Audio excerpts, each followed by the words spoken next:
Mina olen Ulvi Meier ja ma räägin teile Anton Hansen Tammsaare seotusest Kolga mõisaga. Rääkides Tammsaarest ei saa me mööda minna Kolga mõisast ja Stenbockidest. Kuulsa majoraadi härra Karl Magnus Stenbocki, kes on sündinud 1804 ja surnud 1885. aastal Kolgas ehk Apa 8. laps tütar Adele abiellus Karl von Wistinghauseniga ja nende perre sündis 4 last. Kuna isa Karl suri varakult ja lapsed olid alles väga väikesed, siis kutsus vana krahv Karl Magnus oma tütre Adele koos lastega Kolka enda juurde elama. Neist lastest vanim, tütar Theophil von Wistinghausen abielludes Bodisko on kirjutanud nii mõnegi romaani ja hulgaliselt mälestusi tolleaegsest Kolga majoraadi elust olust, mõisa majandusest, oma vanaisast ja onudest tädidest. Sama on teinud ka Walter von Wistinghausen oma mälestuse raamatus Pilte minu lähemast ümbrusest, üks lapsepõlv Eestimaal 100 aastat tagasi. Theophili ja Walteri õde Eerika oli Anton Hansen Tammsaare eakaaslane. Eerika on sündinud 1877. aastal, seega 1 aasta vanem Antonist. Abielludes kandis Eerika nime Vendrich. Eerika suri kõrges vanuses 1963. aastal. Eerika suhtles tihedalt Anton Hansen Tammsaarega ja tema sõpruskonnaga ja Tammsaare on olnud ka väidetavalt sagedasti Kolga mõisas külaliseks.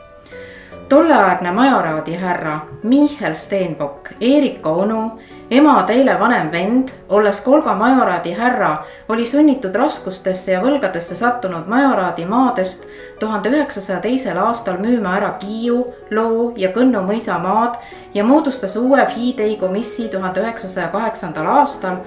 See hõlmas Kolga mõisa maad ja Loksa aedlinna koos tellise tehasega ja sadamaga, mille suurus oli ühtekokku 11 327 hektarit.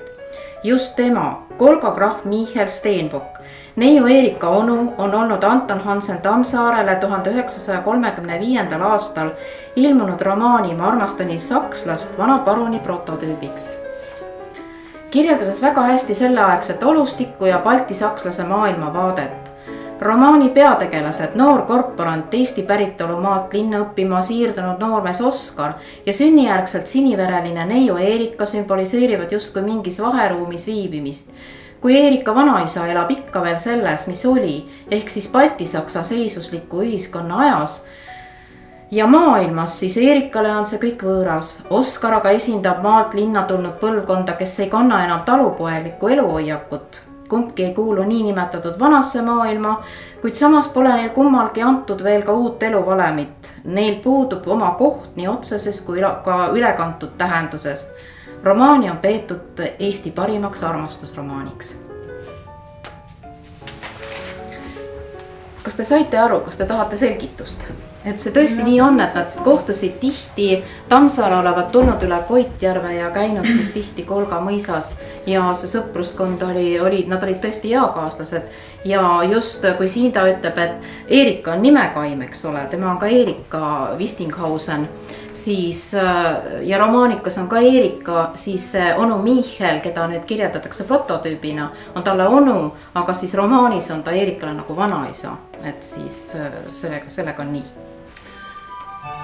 Me loeme teile täna Anton Hansen Tammsaare miniatuuri Poiss ja liblikas. Metsaga põhjatuulte eest varjatud aasal kasvas ilusal kevadel palju lillesid. Aga asjata ootasid nad noppijat ja nii mõnigi oli oma õilmed enne oodatava tulemist poetanud. Sumises küll mesilane, aga see ei noppinud. Lendas liblikas, aga see ei murdnud. Ja juba hakkasid lilled lootust kaotama ning nurisedes pöörasid nad Jumala poole. Ja Jumal saatis nende juurde poisi, kes lilli armastas ja neid heal meelel noppis. Ja kui poiss aasale astus, tuli lilledesse suur rõõm ja nagu ühes suust hüüdsid nad. Nopi mind! Ja nende magus lõhn täitis õhku. Joovastusest lähenes poiss esimesele lillele ja juba sirutas ta käe, et seda murda, kui liblikas lendu tõusis. Tükk siidi, teine sametit ja siis nagu kalliskivi sädeme, lumehelbe, petlik helg. Niisugune oli liblikas, kui ta tiibu lehvitas ja ainult pisut lendas ta edasi jällegi lillele laskudes, kus ta oma tiivad päikesepaistel laiali ajas. Lase, ma võtan su kinni.